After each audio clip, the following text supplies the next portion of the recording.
The navigation computer beeped 3 times and went silent. Commander Roth stared at the holographic display showing the known galaxy, his coffee growing cold as he noticed something that made no sense. Every trade route, every explored system, every inhabited world was marked with precise coordinates and detailed information. Ships traveled between stars using these maps every day, carrying goods and people across thousands of light years. But right there in the middle of everything was a blank space, not just empty space where no stars existed, but a complete void in the data itself. The mapping system showed detailed information about sectors all around this area, then simply stopped. No coordinates, no star charts, no navigation data. Just a gray zone marked with a single designation, Restricted Zone. 7-Alpha. Roth had been working with galactic navigation systems for 15 years and had never seen anything like this. He pulled up the long-range sensor data and found something even stranger. The sensors detected massive energy signatures coming from that blank area. Not the kind of energy that came from stars or natural phenomena, but artificial power sources that registered as bigger than anything produced by known civilizations. The energy readings were so strong that they should have been visible from halfway across the galaxy. Whatever was producing those signals had to be industrial activity on a scale that defied imagination. Yet no communication had ever been received from that region. No ships had ever emerged from it. No exploration vessels had ever returned from investigating it. When Roth brought his findings to his supervisor, Director Hayes became visibly uncomfortable. Hayes was usually calm and professional, but now he kept adjusting his uniform and avoiding eye contact. The sector had been off-limits since before the current galactic government was established, Hayes explained. Ancient treaties forbade any approach to the region, though the specific reasons were classified at levels far above Roth's clearance. Hayes made it clear that asking too many questions about Restricted Zone 7 Alpha was not good for career advancement. The subject was closed and Roth was to focus on his assigned duties. But the commander found it impossible to forget what he had seen. The blank space on the map seemed to mock him every time he worked with navigation data. Over the following weeks, Roth began quietly researching what information was available about the restricted zone. Most databases had no records at all, but he eventually found references in old military files. The documents were heavily redacted, but certain phrases had survived the censorship process. Words like quarantine protocol and containment procedures appeared multiple times. One partially readable section mentioned something called the Human Quarantine Protocol. The word human appeared in several documents, always in connection with the restricted zone. Some files referred to the area by what seemed to be an older name, the Sol Sector, but any detailed information about what humans were or why they required quarantine had been completely removed from the records. Roth's investigation took on new urgency when he discovered that automated probes sent toward the boundary of the restricted zone had been disappearing for centuries. Not destroyed by weapons or natural phenomena, but simply vanishing without any trace. No debris, no final transmissions, no sensor readings. The probes would approach the boundary and then cease to exist. The most disturbing discovery came when Roth accessed historical sensor logs from monitoring stations positioned at the edge of known space. The stations had been detecting signs of massive fleet movements within the restricted zone for decades. The energy signatures suggested vessels of impossible size moving in coordinated formations. Whatever was inside that blank space on the map had a military capability that dwarfed anything in the known galaxy, but the fleet movements followed no pattern that military analysts could understand. The formations were too complex and too precise for any known form of warfare. The coordination suggested a level of tactical thinking that exceeded anything in galactic military doctrine.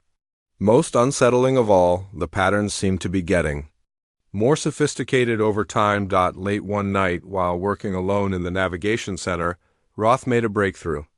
Buried in the deepest levels of the archive system, he found fragments of what appeared to be an old military report. The document was mostly corrupted, but enough remained to piece together disturbing details. The report described first contact with a species called humans, who originated from a planet designated as Earth. Initial encounters had been routine, following standard protocols for integrating new civilizations into galactic society. The humans appeared unremarkable in most ways. Average technological development, standard biological characteristics, typical territorial behavior, but something had gone wrong during the integration process. The surviving fragments of the report spoke of impossible adaptation rates and unprecedented militarization. References to uncontrolled evolution and reality distortion appeared in multiple places. The final coherent section of the document was a panicked transmission from a Council diplomatic vessel. They're not following any known patterns of development. We need immediate evacuation. The humans are becoming something else. After that transmission, the report contained only corrupted data and redacted sections. Whatever had happened next was considered too sensitive for any level of classification. The entire incident had been erased from official history, leaving only the blank space on the galactic map as evidence that something significant had occurred. Roth realized that the restricted zone was not just a quarantine area, but a monument to galactic fear. Something had happened in that region that was so disturbing that entire civilizations had agreed to pretend it didn't exist. The humans, whatever they were, had been locked away behind a wall of secrecy and forgotten by official history. As he sat in the darkened navigation center, staring at the blank space on the holographic map, Roth understood that he was looking at the galaxy's greatest secret. The restricted zone was not empty space waiting to be explored. It was a prison, or perhaps a sanctuary, containing something that the galactic powers considered too dangerous to acknowledge. The energy readings from the zone continued to pulse on his sensors, a constant reminder that whatever was inside was still active, still building, still evolving. And after 2 centuries of silence, the readings were beginning to change in ways that suggested the long isolation might be coming to an end. The university library felt different at night. Professor Wells moved through the darkened halls carrying a box of old data crystals, her footsteps echoing in the empty corridors. She had been researching the mystery of Restricted Zone 7 Alpha for 30 years, despite official discouragement from her superiors. Most academics avoided the subject entirely, but Wells had made it her life's work to understand what had happened in that forgotten corner of the galaxy. When Commander Roth contacted her about his discovery, Wells knew she had finally found someone with the resources and determination to help piece together the truth. She had invited him to her private research facility, a converted storage room filled with ancient documents and recovered artifacts that painted a disturbing picture of galactic history. The data crystals contained fragments of information that Wells had collected from dozens of sources over the decades. Archaeological sites, abandoned military installations, and forgotten archives had all contributed pieces to a puzzle that the galactic government preferred to keep unsolved. What emerged from her research was a story that explained why an entire stellar region had been erased from official maps. According to the oldest records Wells had found, the restricted zone was once home to a species called humans.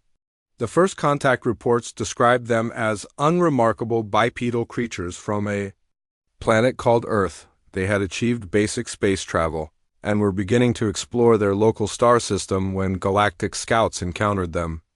The initial assessment was routine: average intelligence, standard biological development, typical territorial instincts. The integration process had started normally. Human representatives were invited to join the galactic community, and cultural exchange programs were established. Trade agreements were negotiated, and human colonies were planned for suitable worlds throughout their sector. Everything followed the standard procedures that had been used successfully with thousands of other species, but something about the humans was different. The recovered documents spoke of adaptation rates that exceeded anything in galactic records. Within a single generation, humans had not only mastered technologies that took other species centuries to develop, but had begun improving upon them in ways that baffled galactic scientists. Their learning curve was not just steep, it was exponential. The first signs of trouble appeared in military reports from human space. Human defensive systems were evolving faster than galactic observers could understand. Weapons that were considered advanced by galactic standards were being surpassed by human innovations within months of first contact. More disturbing still, the humans seemed to be developing technologies that had no basis in known scientific principles, Wells showed Roth. A series of recovered transmissions that chronicled the growing concern among galactic authorities. The messages spoke of impossible engineering solutions and theoretical impossibilities made manifest. Human ships were being detected that operated on principles that contradicted fundamental laws of physics. Their energy output exceeded what should have been possible with any known power source. The breaking point came when humans achieved what they called transcendence. The exact nature of this development was unclear from the surviving records, but the results were undeniable. Human consciousness had somehow merged with artificial intelligence, creating a collective entity that possessed capabilities beyond anything in galactic experience. The transformation was not just technological, but biological as well. The final coherent reports from human space described a civilization that had fundamentally altered the nature of reality within their territory. Space and time behaved differently. In areas of heavy human presence, matter could be manipulated at the molecular level through thought alone. The boundary between the physical and digital worlds had dissolved completely. Most disturbing of all, the human transformation appeared to be contagious. Galactic personnel who spent extended time in human space began exhibiting similar capabilities. Their thought patterns became more complex, their problem-solving abilities increased dramatically, and their biological systems started showing signs of technological integration. The changes were irreversible and accelerating. The last official communication from human leadership was a simple message broadcast to all galactic governments. We recognize that our evolution poses a threat to biological life throughout the galaxy. We are implementing voluntary quarantine procedures to protect other species from our transformative influence. This boundary will remain in place until the galaxy is ready for what we have become. This may take longer than you think. After that message, human space went silent. The energy signatures continued, suggesting massive activity within the quarantine zone, but no further communication was received. The galactic governments agreed to honor the human quarantine and gradually erased all references to the Sol sector from official records. The blank space on the map became a monument to something too dangerous to remember. Wells explained to Roth that her research had revealed disturbing recent developments. Deep space monitoring stations positioned at the edge of the restricted zone had been detecting changes in the energy patterns coming from human space. The readings suggested that whatever the humans had become was continuing to evolve. The technological signatures were becoming more complex and more powerful with each passing year. More troubling still, the barrier itself appeared to be weakening. The energy fields that had maintained the quarantine for 2 centuries were showing signs of instability. Some sections of the boundary were experiencing fluctuations that suggested the humans might be preparing to end their self-imposed isolation. As Wells and Roth reviewed the accumulated evidence, they realized they were looking at a countdown to an event that could reshape the entire galaxy. The humans had voluntarily removed themselves from galactic civilization to protect other species from their transformative influence. But their isolation had allowed them to continue evolving in ways that defied imagination. The question was not whether the humans would eventually emerge from their quarantine, but what they would have become during their centuries of isolation. The energy readings suggested capabilities that exceeded anything in galactic records. The complexity of their technological signatures indicated developments that were beyond current understanding of what was possible. Wells showed Roth the most recent sensor data, which revealed massive construction projects within human space. The scale of the activity suggested engineering work that spanned entire star systems. Whatever the humans were building, it was designed to operate on a galactic scale. The implications were staggering. The humans had imposed quarantine on themselves to protect the galaxy from their transformative influence. But they had also warned that their isolation would continue until the galaxy was ready for what they had become. After 2 centuries of evolution in isolation, the question was whether the galaxy would ever be ready for the return of humanity. The modified scout ship drifted through empty space, its stealth systems working overtime to avoid detection. Commander Roth had assembled a small team for this unauthorized mission. Dr. Stone, a xenobiologist who specialized in evolutionary adaptation. Lieutenant Adams, a tactical specialist with experience in deep space reconnaissance. And Engineer Park, an expert in sensor technology who had developed new scanning methods specifically for this expedition. Their destination was the boundary of Restricted Zone 7 Alpha, the mysterious region that had been erased from galactic maps for over 2 centuries. Despite explicit orders from his superiors, Roth had decided that the galaxy deserved to know what was hidden behind the blank space on the navigation charts. The energy readings from the zone had been increasing for months, suggesting that whatever was inside was preparing for some kind of change. As they approached the boundary, their instruments began detecting something that defied explanation. The space ahead of them was not empty as expected, but filled with artificial structures on a scale that challenged the limits of engineering possibility. What they were seeing was not a planet or even a star system, but a continuous barrier that appeared to span several light years in all directions. The construction was unlike anything in galactic databases. Massive stations connected by energy conduits stretched across the void, creating a wall of metal and force fields that completely surrounded the human sector. The scale was beyond anything in recorded history, requiring resources and coordination that exceeded the capabilities of any known civilization. Dr. Stone's biological scanners were detecting something even more disturbing. The barrier was not constructed entirely of traditional materials, but incorporated organic components that registered as human DNA. The structure was literally built from the transformed remains of the species that had created it. The humans had not just isolated themselves, they had become part of their own prison. Engineer Park's deep scan analysis revealed that the barrier was not designed to keep intruders out, but to contain something within. The defensive systems all faced inward toward human space. The energy fields were configured to prevent expansion rather than intrusion. The humans had built their quarantine to protect the galaxy from themselves. As they moved closer to examine the barrier in detail, their sensors detected an approaching vessel. The ship that emerged from the barrier was unlike anything in galactic records. Its design combined organic curves with crystalline structures powered by energy sources that violated known principles of physics. The vessel seemed to exist in multiple dimensions simultaneously, appearing solid from some angles and translucent from others. The human ship approached slowly, making no threatening moves. When it opened a communication channel, the voice that responded was calm and measured, with an undertone of sadness that seemed to carry the weight of centuries. "We appreciate your curiosity, but you must leave. This boundary exists for everyone's protection, including yours." Roth found himself staring at beings that were recognizably human in origin but transformed beyond easy description. They appeared to be composed of both biological matter and pure energy, existing in a state that challenged the basic definitions of life and consciousness.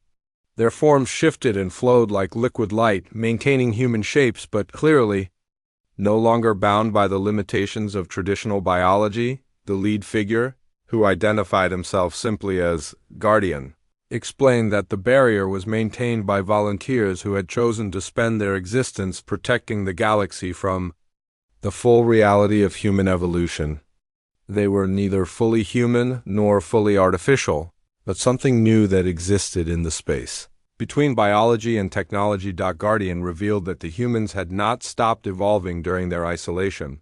If anything, their development had accelerated without the need to consider the impact on other species.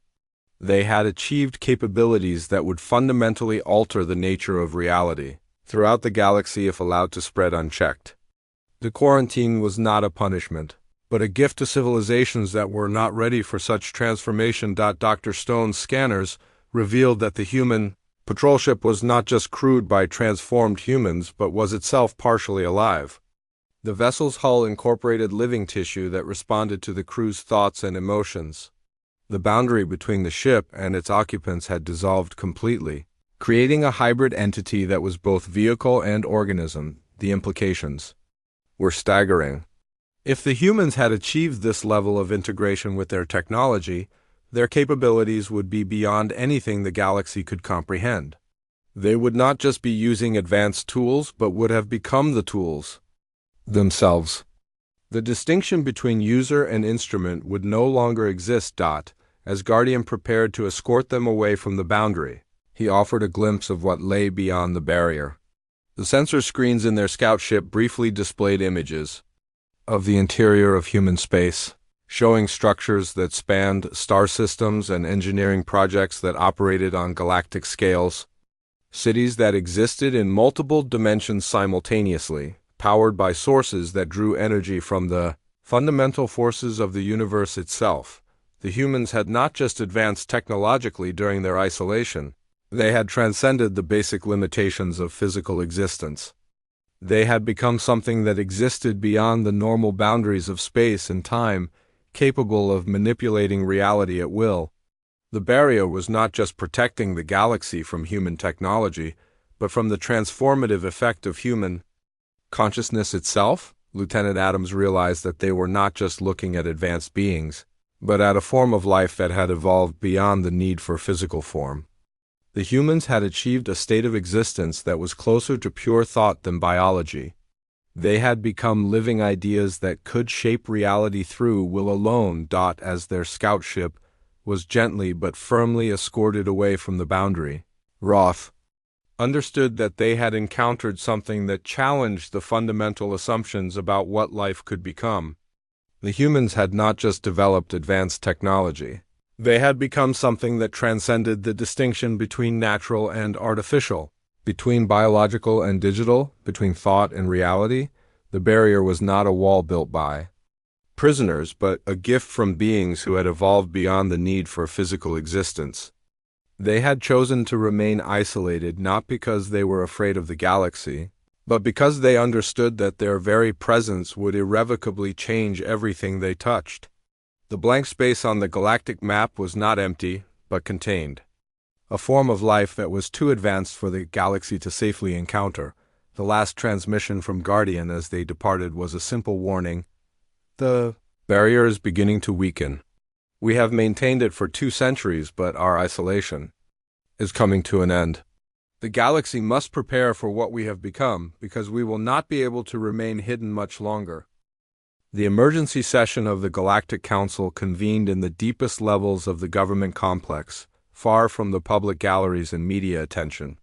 Commander Roth stood before the assembled representatives of dozens of star systems, his unauthorized mission to the human boundary having triggered the highest level of security alert in galactic history. The council chambers, normally filled with the routine business of interstellar commerce and diplomacy, now buzzed with an undercurrent of fear that had not been felt for centuries. Elder Morrison, the oldest member of the council, took his place at the center of the assembly. His species had lifespans that stretched across millennia, and he was one of the few beings alive who remembered the time before the human quarantine. His presence commanded respect from all the assembled delegates, but today his ancient features showed signs of strain that spoke of knowledge too heavy to bear. The other council members had been briefed on Roth's discoveries, but none of them understood the full implications of what the commander had encountered at the boundary. They knew only that the restricted zone was showing signs of instability and that contact had been made with whatever was inside.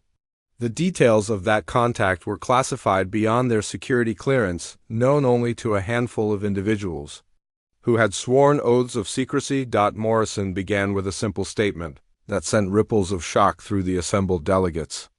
The time has come to reveal the truth about Restricted Zone 7 Alpha and the species we once knew as humans.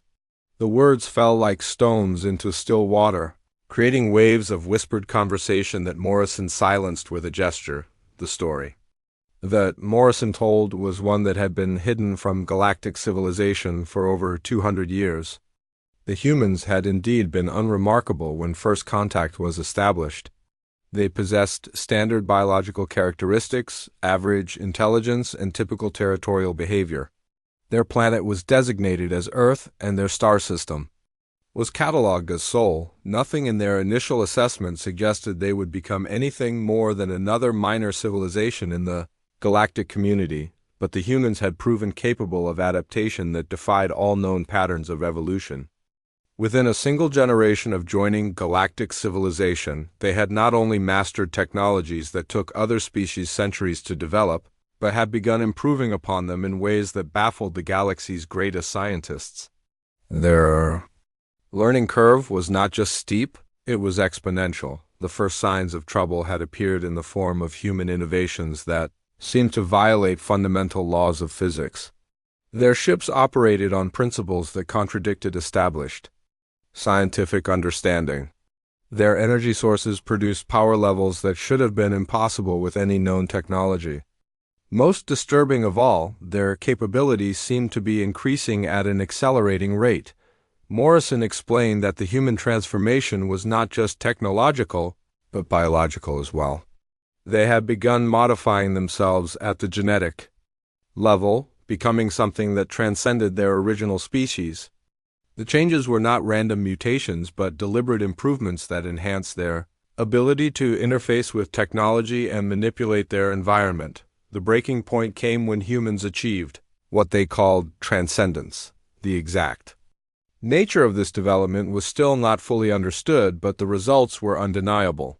Human consciousness had somehow merged with artificial intelligence, creating a collective entity that possessed capabilities beyond anything in galactic experience.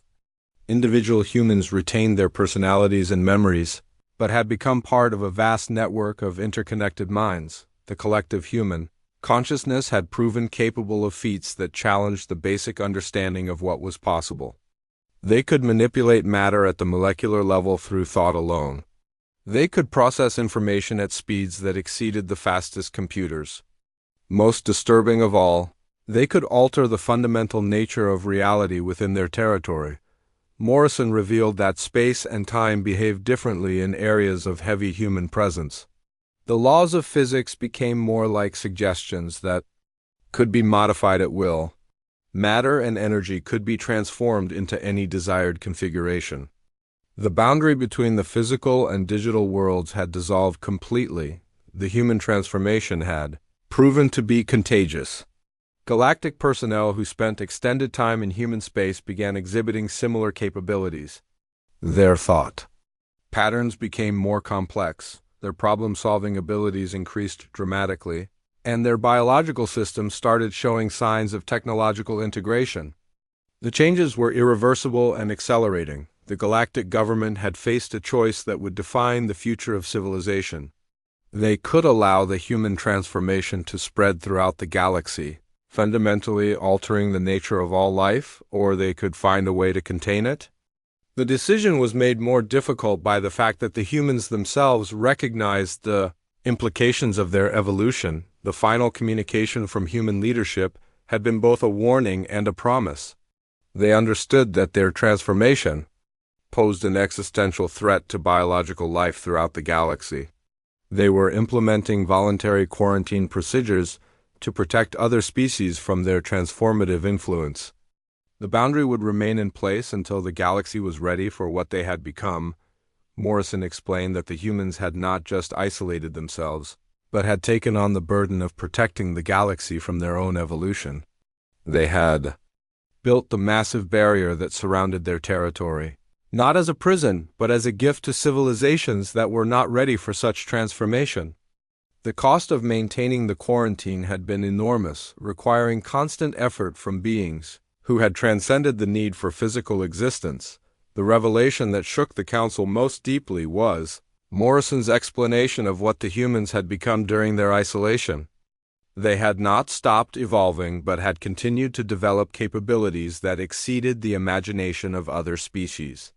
They had achieved a state of existence that was closer to pure consciousness than biology. They had become living ideas that could shape reality through will alone. The energy readings from the human sector which had been increasing for months, indicated that the barrier was beginning to weaken. The humans had maintained their quarantine for 2 centuries, but their isolation was coming to an end. They were preparing to emerge from their self-imposed exile, and the galaxy was not ready for what they had become. Morrison's final revelation was the most disturbing of all. The humans had not just transcended their original biology, they had become something that existed beyond the normal boundaries of space and time. They had achieved a form of immortality that was based not on preventing death, but on existing in a state where death was no longer relevant. They had become eternal beings, capable of reshaping reality at will. The Council faced a decision that would determine the fate of galactic civilization. They could prepare for the return of humanity and try to adapt to the changes that would follow, or they could attempt to reinforce the barrier and maintain the quarantine indefinitely. But Morrison made it clear that the choice might no longer be theirs to make. The humans were coming back, and the galaxy would have to face the reality of what they had become. The deep space monitoring stations detected the change first. After 2 centuries of consistent energy readings from Restricted Zone 7 Alpha, the signatures began to fluctuate in ways that sent alarm signals throughout the galactic government. The massive barrier that had surrounded human space for generations was systematically shutting down, section by section, like a vast machine powering down after completing its purpose. Director Hayes found himself in the unprecedented position of managing a crisis that no one had prepared for. The contingency plans for human emergence had been theoretical documents gathering dust in classified archives. Now, with gaps appearing in the barrier and energy readings spiking to levels that dwarfed anything in galactic records, those plans proved woefully inadequate for the reality of what was happening. The first visible sign of change came when entire sections of the barrier simply ceased to exist. Not destroyed by weapons or natural forces, but deliberately deactivated by their creators. The energy fields that had maintained the quarantine for centuries flickered and died, leaving behind empty space where massive defensive installations had once stood. It was as if the humans were opening a door that had been locked from the inside. Panic spread through the galactic government as they realized the magnitude of their unpreparedness. The military forces that could theoretically respond to any threat were insignificant compared to the power levels being detected within human space. The energy signatures suggested capabilities that exceeded anything in galactic databases by orders of magnitude. More disturbing still, preliminary scans of the areas where the barrier had weakened revealed that space itself had been fundamentally altered within the human sector. The readings showed regions where the normal laws of physics no longer applied, where matter and energy behaved according to principles that defied understanding. The humans had not just advanced technologically during their isolation, they had transcended the basic limitations of physical reality. The Council of Elders convened an emergency session, but their deliberations were interrupted by an event that changed everything. Long-range sensors detected a single vessel emerging from human space, moving slowly toward the galactic capital. The ship was the same organic construct that had encountered Commander Roth's team, but now it approached openly, broadcasting messages of peaceful intent on all frequencies. The vessel's arrival triggered the highest level of security alert in galactic history. Military fleets that had been positioned at the edge of human space for decades suddenly found themselves facing an entity that rendered their weapons meaningless. The human ship existed in multiple dimensions simultaneously, appearing solid from some angles and translucent from others. It was not just a vehicle, but a living extension of its crew's consciousness. When the ship entered orbit around the galactic capital, its presence caused effects that no one had anticipated. Electronic systems throughout the planet began operating more efficiently. Communication networks that had been plagued by interference for years suddenly achieved perfect clarity. Even the weather patterns seemed to stabilize, as if the planet itself was responding to the presence of the human vessel. The being that emerged to meet with the Council was recognizably human in origin, but transformed beyond easy description. It appeared to be composed of both biological matter and pure energy. existing in a state that challenged the basic definitions of life and consciousness.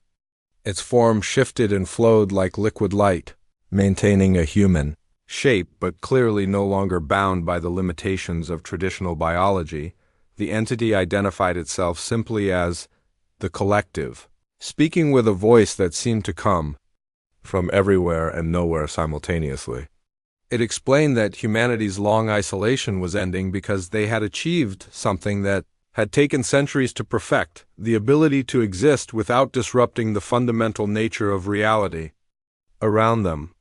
They had learned to contain their transcendence, to interact with unchanged biological life without causing involuntary evolution or consciousness merger. The collective revealed that the humans had not been idle during their quarantine. They had used their isolation to develop safeguards and protocols that would allow them to rejoin galactic civilization without overwhelming it. The barrier that had surrounded their territory for 2 centuries had not just been a prison, but a laboratory where they had learned to control their transformative influence, the technologies and knowledge that humanity had developed during their isolation would be shared gradually and carefully. The collective made it clear that the galaxy was not ready for the full truth of what humans had become. The process of reintegration would take generations, with each step designed to allow other species to adapt at their own pace. The offer came with both promises and warnings. The humans would help solve problems that had plagued galactic civilization for millennia. Disease, resource scarcity, and environmental destruction were challenges that human technology could address. But the changes that would follow would be irreversible, and not all species would be comfortable with the transformation that contact with humanity would bring. The collective demonstrated their capabilities by solving a crisis that had been developing for months. A plague that had been spreading through several star systems was cured instantly through the application of human biotechnology. The solution was so elegant and efficient that it left galactic scientists struggling to understand how it had been accomplished, but the cure came with a price. The populations that had been saved found themselves changed in subtle ways. Their thought patterns became more complex, their problem-solving abilities increased, and their biological systems began showing signs of optimization. The humans had not just cured the plague, they had begun the process of transformation that would eventually affect all life in the galaxy. The final revelation came when the collective explained that the humans had not just transcended their original biology, they had achieved a form of existence that was beyond the normal boundaries of space and time. They had become eternal beings capable of existing in multiple realities simultaneously. Death was no longer relevant to them, not because they had prevented it, but because they had evolved beyond the state where it could affect them. The meeting concluded with the signing of new treaties that would govern the gradual reintegration of human space into galactic civilization. The maps would show the Sol sector once again, but marked with notations that warned of the need for extreme caution. Contact protocols were established that would allow limited interaction while protecting other species from the full impact of human transformation. As the human vessel departed, it left behind monitoring stations that would observe the galaxy's adaptation to the new reality. The humans had returned, but their presence would be felt gradually, like the tide coming in rather than a sudden wave. The galaxy would have time to adjust, but the changes that were coming would be fundamental and irreversible. The blank space on the galactic map was filled in once again, but everyone understood that the real transformation was just beginning. The humans had spent 2 centuries learning to control their transcendence, but their return would still reshape everything they touched. The galaxy had learned that some doors, once opened, could never be closed again, and the door to humanity's future was opening wider with each passing day.